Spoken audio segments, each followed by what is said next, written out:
नमस्कार, आप देख रहे 27 न्यूज बस्तर। सुकमा मुठभेड़ में 17 नक्सली ढेर, 25 लाख का इनामी कुख्यात नक्सली कमांडर जगदीश भी मारा गया। मुठभेड़ में 11 महिला नक्सली सहित 17 हुए ढेर।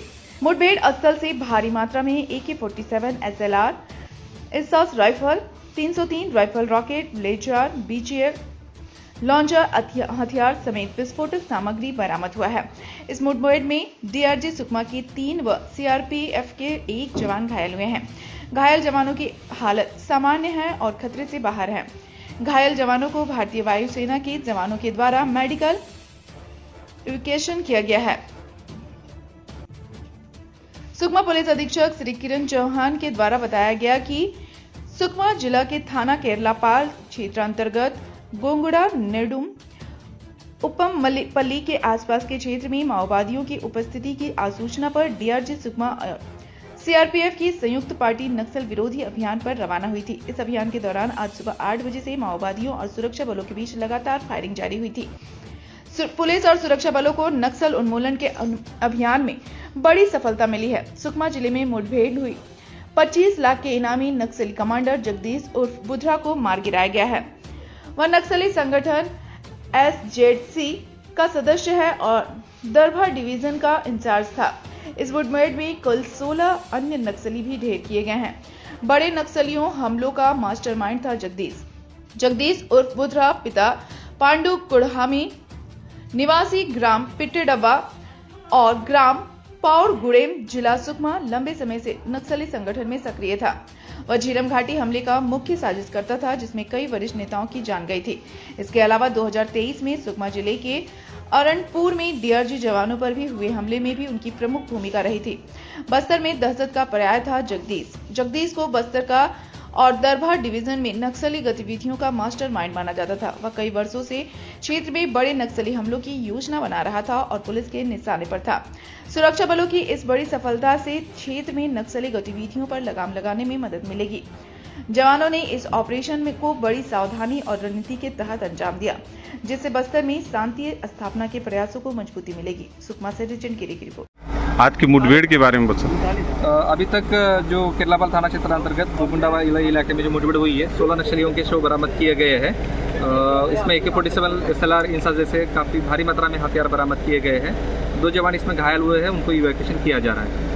सर, हथियार कौन कौन सा बरामद? AK-47 SLR इंसा जैसे ऑटोमेटिक हथियार इस मुठभेड़ में बरामद हुए हैं। जी सर, ये अब तक का सुकमा जिले का सबसे बड़ा मुठभेड़ माना जा सकता है? हाँ, इसको माना जा सकता है। और जो पहाड़ी वाला जो इलाका है, गोगुंडा वाले इलाके में दरबा डिवीजन के जो नक्सली है, उनकी उपस्थिति यहाँ मौजूद होती है और ये उन पर कड़ा पहाड़ है। कोई बड़े नक्सली, बड़े कैडर के नक्सली मारे जाने की उनकी पहचान करना बचा हुआ है। कैडर के नकली मारे गए हैं, इसकी कुछ जानकारी? अभी तक जो जानकारी आया है उसके हिसाब से जो है अभी हम लोग को जो है डिवीजन लेवल के भी हैं और उसके बाद आपके एरिया कमेटी लेवल के हैं और फिर इनके पार्टी मेंबर भी हैं। ऑटोमेटिक हथियार भी बरामद हुए? हाँ, बड़े पैमाने पर जो AK-47 है, SLR, नॉट तमाम जो ऑटोमेटिक हथियार भी इस मुठभेड़ में पश्चात बरामद हुए हैं। सुकमा में बड़ी सफलता, ये पहली बार 16 नक्सलियों मार गिराया। लगातार बस्तर में नहीं, लगातार इससे पहले भी जो है सुकमा पुलिस ने जो पहले भी जो है बहुत अच्छा मतलब यहाँ का जो रिकॉर्ड रहा है। अगर इससे पहले देखेंगे भंडार पर अगर आप लोगों से मुलाकात थे, वहाँ पर 10 नक्सली मारे गए थे। इससे पहले एक ज्वाइंट ऑपरेशन हुआ था जो है बीजापुर के साथ, वहाँ पर भी जो 16 नक्सली मार गिराए थे। ऐसा नहीं, लगातार सुकमा जिले से भी लगातार हमको जो सफलता मिल रही है और उससे पहले भी बहुत सारी सफलताएं जो सुकमा जिले को मिलता रहा है। महिला कमांडो हैदर टीम में लगातार, हाँ, निश्चित तौर से समझ में आ रहा है। पिछले जो है 4-5 वर्षों में जो है महिलाओं की भर्ती हुई है और उनको कमांडो ट्रेनिंग दिया जाकर जो लगातार पुरुषों के साथ भी कंधे से कंधे मिलाकर जो है जो पुरुष कमांडो है उनके साथ चल रहे हैं और ऑपरेशन में उनकी भी लगातार भागीदारी। आज की विषय वस्तु को अवगत कराना चाहूँगा।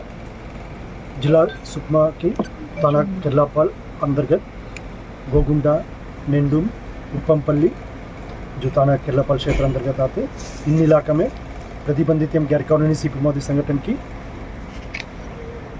स्टेट लेवल कमेटी के कैडर्स और डिविजन लेवल कमेटी कैडर्स और PLG प्लेटून 24 और 26 एवं अन्य जो फॉर्मेशन की माओवादी कैडर की उपस्थिति के आसूचना के आधार पर सुकमा DRG एवं CRPF 159 बटालियन की संयुक्त बल अभियान के लिए रवाना किए गए थे। अभियान के दौरान आज प्रातः 8 बजे से लेकर अनेक बार सुरक्षा बल या माओवादी के बीच में मुठभेड़ हुई थी। मुठभेड़ लगभग 4-5 घंटे लगातार चलता रहा। उसके पश्चात इलाके के सर्चिंग के दौरान 17 माओवादियों को डेड बॉडी बरामद की गई थी। इनमें से 11 महिला माओवादी कैडर और 6 पुरुष माओवादी कैडर के डेड बॉडी बरामद की गए थे।